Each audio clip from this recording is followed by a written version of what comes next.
Star news Marathi, नवे पाऊल नवी दिशा.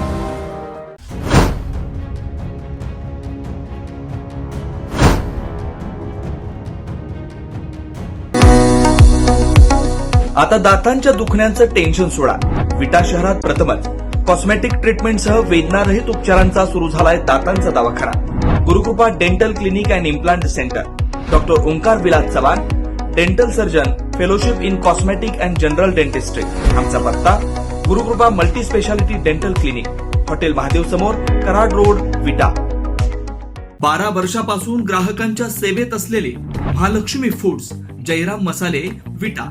दिवाळीसाठी लागणारे चिवडा, चकली मसाले, मिरची पावडर, हळद पावडर, धना पावडर व इतर उत्पादने, मटन मसाला, चिकन मसाला, सांबर मसाला, गरम मसाला, किचन किंग मसाला, गोडा मसाला, अंडा करी मसाला, पावभाजी मसाला, शेंगदाणा चटणी, कारळा चटणी, जवस चटणी, खोबरे लसूण चटणी, त्याचबरोबर जयराम मसालेची स्पेशल कांदा लसूण चटणी. ऑर्डर प्रमाणे चटणी तयार करून मिळेल. महायुतीचे लोकप्रिय उमेदवार, माझे मित्र आणि तरुण सहकारी आदरणीय सुहास बाबर, सुहास नाना शिंदे, राजेंद्रजी शिंदे, राजाभाऊ शिंदे, कमलजी शिंदे, विनोद सोनवणे, सुशांतजी देवकर, व्यासपीठावर उपस्थित असलेले सर्व सन्माननीय मान्यवर, अमोलजी बाबर, महायुतीचे सर्व पदाधिकारी आणि हजारोंच्या संख्येनं या सभेला उपस्थित असलेले सर्व अनिल भाऊंवर प्रेम करणारे आणि सुहासला आशीर्वाद देणारे बंधू आणि भगिनी, आजची ही उपस्थिती बघितल्यानंतर पुढे काही जरी म्हटलं तरी सुहास भैया यांचा विजय हा 100% आणि ते सांगायला आता कुठच्या भविष्यकाराची देखील आवश्यकता आहे.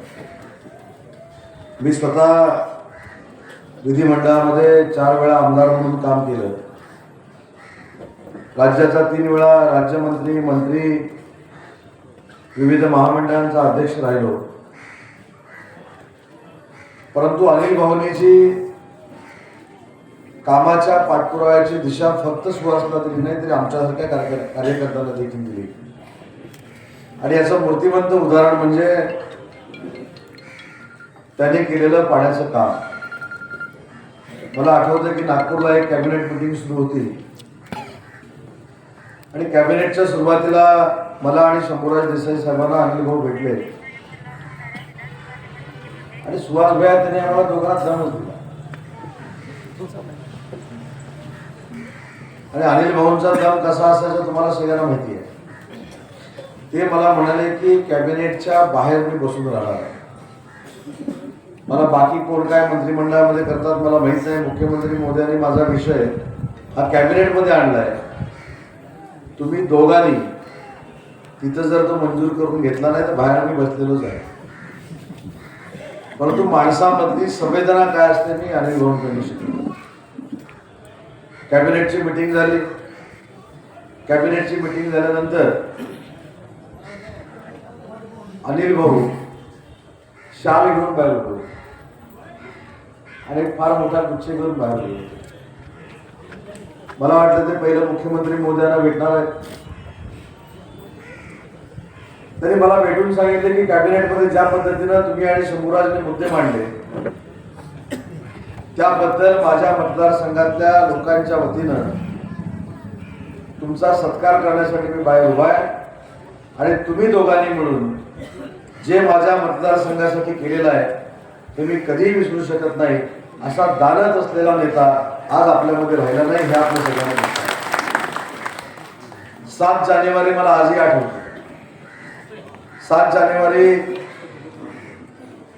हा अनिल भाऊंचा वाढदिवस आणि माझ्या मोठ्या बंधुराजांचा देखील वाढदिवस.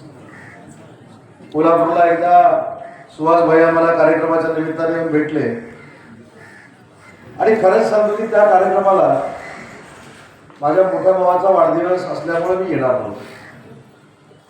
6 तारखेला रात्री मला अनिल भाऊंचा फोन आला. मी म्हटलं भाऊ माझ्या सख्या भावाचा वाढदिवस आहे, मला त्या कार्यक्रमाला गेलं पाहिजे. त्या माणसानं मला असं विचारलं, मी काही तुझा मोठा भाऊ नाही का? तुला जायचं तर माझा वाढदिवस करायचा आणि मग भावाच्या वाढदिवसाला जायचं. मी उद्या तुझ्या संपूर्ण कार्यक्रमातनं मी तुझी वाट बघतोय आणि तू जर आला नाहीस तर परत मी तुझ्यावर भाषण देखील करणार नाही.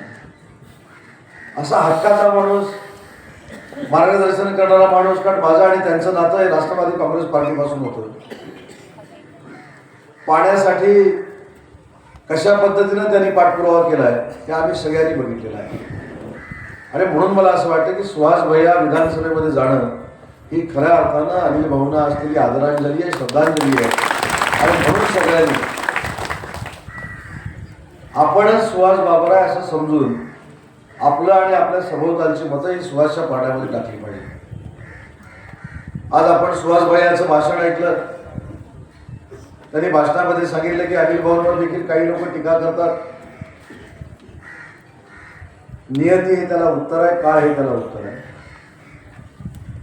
तुम्ही 2 नंबरला जरी तुमची निशाणी असली तर या मतदारांना माहिती आहे की 1 नंबरचा उमेदवार हा सुहास बाबरच आहे.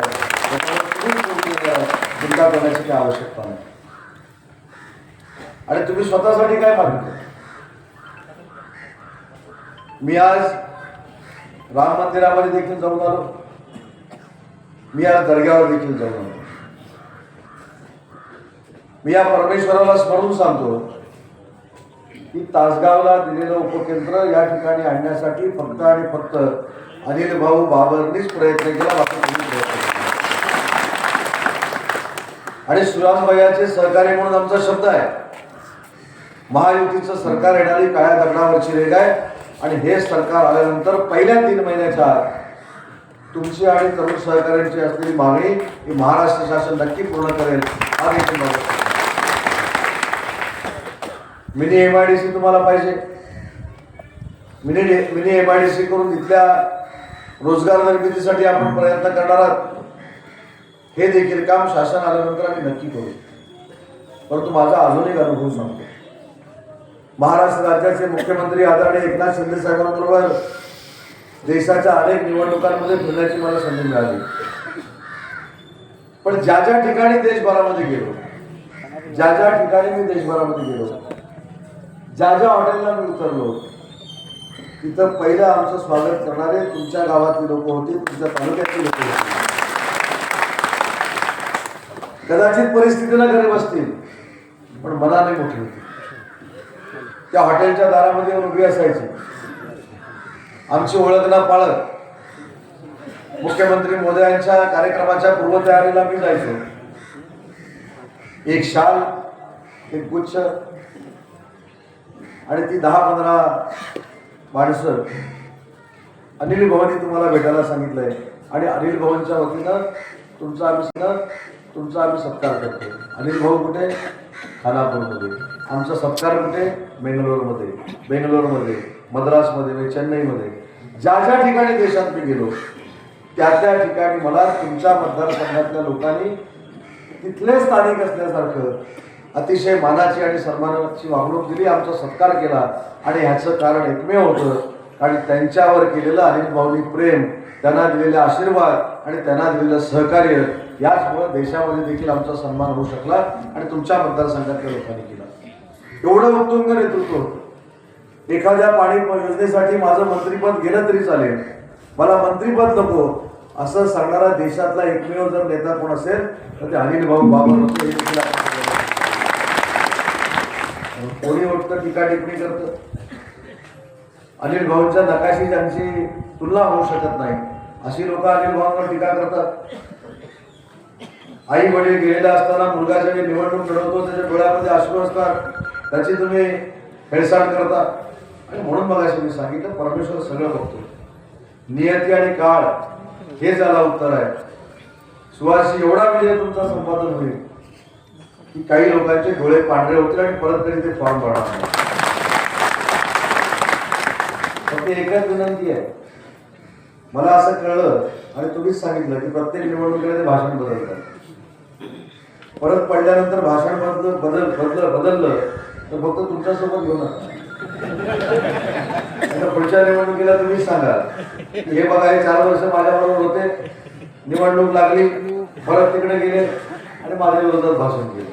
म्हणजे त्यांना माहिती आहे चलती कुठं असतं तिकडे ते जातात, खणखणीत नाणं कुठं असतं त्याची ते सोबत करतात. पण ती सोबत जास्तीत जास्त 4 वर्ष असते असं तुम्हीच सांगितलंय. आता उद्या तुम्ही पण एवढे भावनिक आहात, तुम्हाला येऊन सांगतील की नाही तुमच्यावर आता मी पाहिजे, तुमच्यातला माझ्यातला वाद संपला, हे झालं ते झालं, आणि विजय मिरवणुकीमध्ये आमच्या सगळ्यांच्या परत असते ती फक्त लक्षात आहे. पण खोटं बोलणारा माणूस राजकारणामध्ये टिकत नाही. आज मला आश्चर्य वाटतं ज्या उभाटाच्या पक्षप्रमुखांसाठी 2014 पासून या अनिल भाऊंनी वाटेल त्या स्थळावर त्यांना प्रोटेक्ट केलं, वाटेल त्या ठिकाणी जाऊन त्यांना पाठबळ देण्याचा प्रयत्न केला, परंतु त्याच्यानंतर पुढच्या कालावधीमध्ये ते अनिल भाऊंना भेटू देखील शकले नाही. हे आमचं दुर्दैव आहे आणि त्याच्यामुळेच एकनाथ शिंदे साहेबांनी उठाव केला. आज माननीय मुख्यमंत्री एकनाथ शिंदे साहेबांच्या उठावामध्ये आणि मुख्यमंत्री पदामध्ये जर सिंहाचा वाटा कोणाचा असेल तर तो या मतदारसंघाचा म्हणजे अनिल भाऊ बाबर आहे. आणि मी देखील प्रामाणिकपणानं सांगतो अनिल भाऊ हे पहिल्या फळीतले खेळाडू होते, त्यावेळी आम्ही दुसऱ्या फळीतले होतो. पण अनिल भाऊंनी एकनाथ शिंदे साहेबांबरोबर हे जर धाडस दाखवलं नसतं तर उदय सामंत देखील उद्योगमंत्री झाला नसता. त्याच्यामुळे सुहास बाबर हा जो उभा आहे हा फक्त आणि फक्त अनिल भाऊंचा मुलगा म्हणून नाही, आज अनिल भाऊंचा संपूर्ण सहवास आपल्याला नसताना त्यांचा विचार पुढे घेऊन जाणारा एक दूत म्हणून उभा आहे. त्याची नोंद देखील आपल्या मतदारांनी घेतली पाहिजे आणि त्यांच्या पावलावर पाऊल टाकून जर सुहास भाई या भविष्यामध्ये काम करणार असेल तर मताधिक्य वाढून तो विधानसभेमध्ये गेला पाहिजे. आज अतिशय चांगल्या पद्धतीची तरुण फळे त्यांच्या बरोबर आहे, युवकांचा लोंढा त्यांच्या बरोबर असतो. आता मी येत असताना जो उत्साह बघितला हा उत्साह भल्या भल्यांच्या राजकीय कारकिर्दीमध्ये कोणाला मिळत नाही. पण सुहासजी मला आपल्याला एक विनंती करायची आहे, आपल्या घराचा वारसा सत्ता देखील नाकारण्याचा आहे, सत्ता देखील नाकारण्याचा आहे. जो काँग्रेसच्या लोकांनी सांगितलं की तुम्हाला जिल्हा परिषद अध्यक्ष करतो परंतु भाजपाची साथ सोडा, तत्वनिष्ठ माणूस कसा असतो अनिल भाऊंनी सांगितलं एक वेळ राजीनामा दे परंतु जिल्हा परिषदेचा अध्यक्ष व्हायचं नाही, मी भाजपाला कमिटमेंट केलेली आहे, भाजपला पद दिलं तर घे नाहीतर न घेता घरात बस असा सांगणारा स्वाभिमानी नेता हा तुमच्या घरामध्ये होता आणि त्याचे तुम्ही चिरंजीव आहात. जनता फार ऐकत असते, बघत असते आणि त्याच्यावर मत ठरवत असते. तुम्ही जरा त्या गर्दीकडे जर बघितलं, तुम्ही मला सांगितलं छोटासा गाव, हा छोटासा गाव जरी असला तरी तुमचं ऐकण्यासाठी तुम्हाला आशीर्वाद देण्यासाठी जेव्हा हजारो लोक जमतात तरी तुमचा विजय हा निश्चित आहे. परंतु हा विजय मिळाल्यानंतर या सगळ्यांची कामं करणं ही तुमची माझी देखील जबाबदारी आहे. आणि मी इथं आलो, मी काही मेहरबानी केली नाही. जे अनिल बाबर साहेबांनी आम्हाला सहकार्य केलं, आमच्या राजकीय जीवनामध्ये देखील आम्हाला ताकद दिली, अशांचे चिरंजीव आणि सुपुत्र ज्यावेळी उभे असतात तरी आमच्या सरकारचा प्रचाराचा खालीचा वाटा असतो. परंतु तुमच्या वडिलांनीच केलेलं काम एवढं उत्तुंग आहे ते बघून आमच्यासारख्याने आमच्या मतदारसंघामध्ये जर काम केलं तर आमचं देखील मताधिक्य 5-25 हजारांना वाढू शकतं. या स्थानासाठी मी आलोय. तुमचा प्रचार त्याच्यात होईलच, पण भविष्याच्या राजकीय कारकिर्दीमध्ये माझ्या मतदारसंघामध्ये जाऊन मला काय करायचं आहे त्याची देखील मला कल्पना येईल. म्हणून दोन्ही अर्थानं आलो. राजकारण या स्वार्थी असतो. तुमच्या प्रचाराला तर आलोच, पण तुमचा प्रचार करत असताना टेम्पो कसं झालं, पाणीदार आमदार म्हणून नाव कशा पद्धतीनं पडलं, 50-50 कोटीची कामं तुम्ही आता सांगितलं एका गावात 50 कोटीचं काम, हे म्हणजे जादूच आहे. तुम्ही सांगितलं 80 कोटी असून गाव म्हणजे एका गावामध्ये 50-50 कोटीची कामं आणणारा महाराष्ट्रातला पहिला आमदार जर कोण होता असेल तर ते अनिल भाऊ बाबर होते. एका नगरपालिकेला देखील 1 लाख लोकवस्तीच्या नगरपालिकेने देखील 50 कोटी रुपये मिळत नाही. ते एका गावाला 50 कोटी रुपये आणण्याची दानत आणि धमक आपल्या अनिल भाऊंमध्ये होती आणि म्हणून सुहास भैया हे विधानसभेमध्ये गेले पाहिजे. आज विधानसभेमध्ये जात असताना त्यांनी सांगितलं की हे काम झालं पाहिजे, ते काम झालं पाहिजे. मला खात्री आहे की आम्ही जर काम केलं नाही तर तुमच्या वतीनं विधानसभेमध्ये आवाज उठवतो आणि नुसता आवाज उठवणार नाही तर ते काम पूर्ण होईपर्यंत विधानसभेचा सदस्य म्हणून, आमदार म्हणून वेळ पडल्यास आमच्याबरोबर जरी भांडावं लागलं तरी सुहास भैया भांडतील. तेवढ्या ताकदीचा एक युवा कार्यकर्ता, ताकदीचा एक नेता, ताकदीचा एक उमेदवार माननीय एकनाथ शिंदे साहेबांनी, देवेंद्रजी आणि अजितदादांनी तुम्हाला दिलेला आहे. आणि मला हा पॅटर्नच कळत नाही. म्हणजे मी आल्यानंतर 10-15 मिनिटं शांत होतो.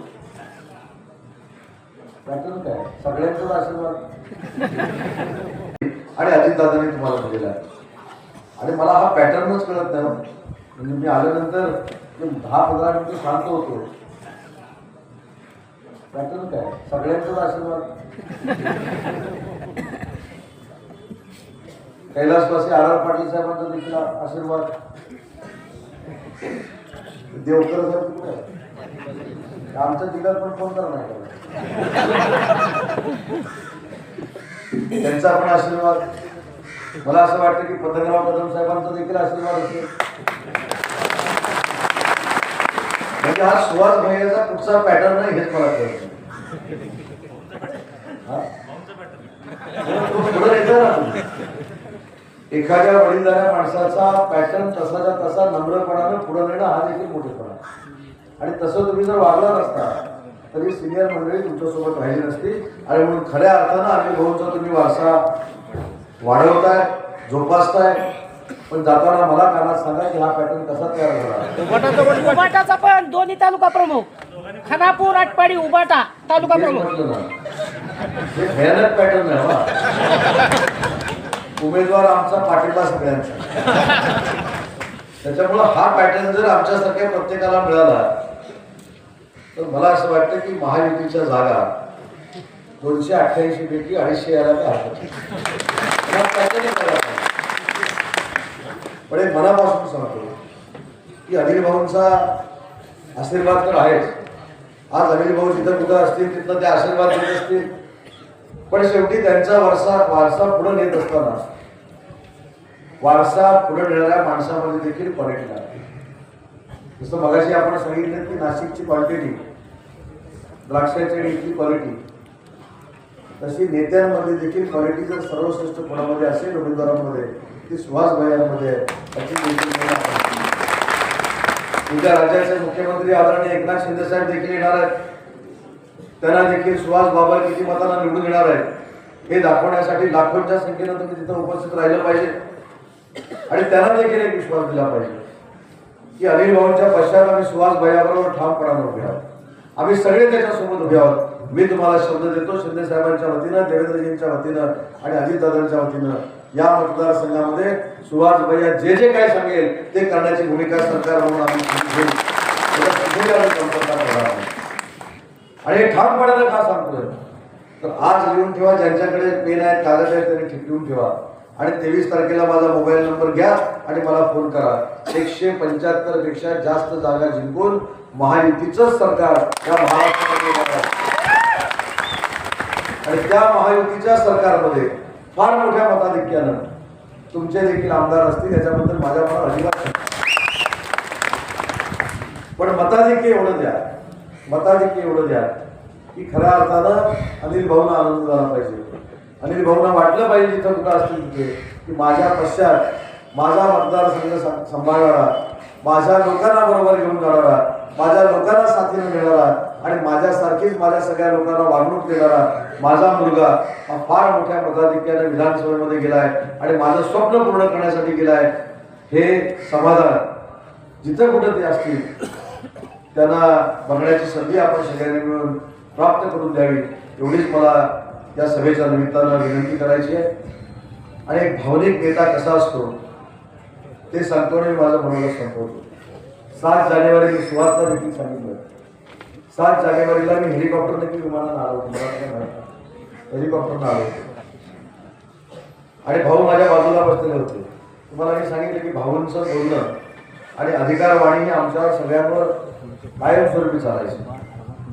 मी भाऊला विचारलं, भाऊ मी भाषण करून जाऊ का? मला म्हणले माझा कार्यक्रम पूर्ण व्हायचा थांबला. आता अनिल भाऊने सांगितलं म्हटल्यानंतर विषय संपला. केवढ्यात भानगड अशी झाली की मला पायलटचा फोन आला की आता हेलिकॉप्टर जाऊ शकत नाही. आणि माझं जेवण अनिल भाऊने आग्रहाने करून ठेवलं. मी गाडीत बसून निघालो, भाऊला म्हटलं आता मला लवकर भाषण करून जायला लागेल. भाऊ म्हणले ठीक आहे, पण जेवल्याशिवाय जायचं नाही.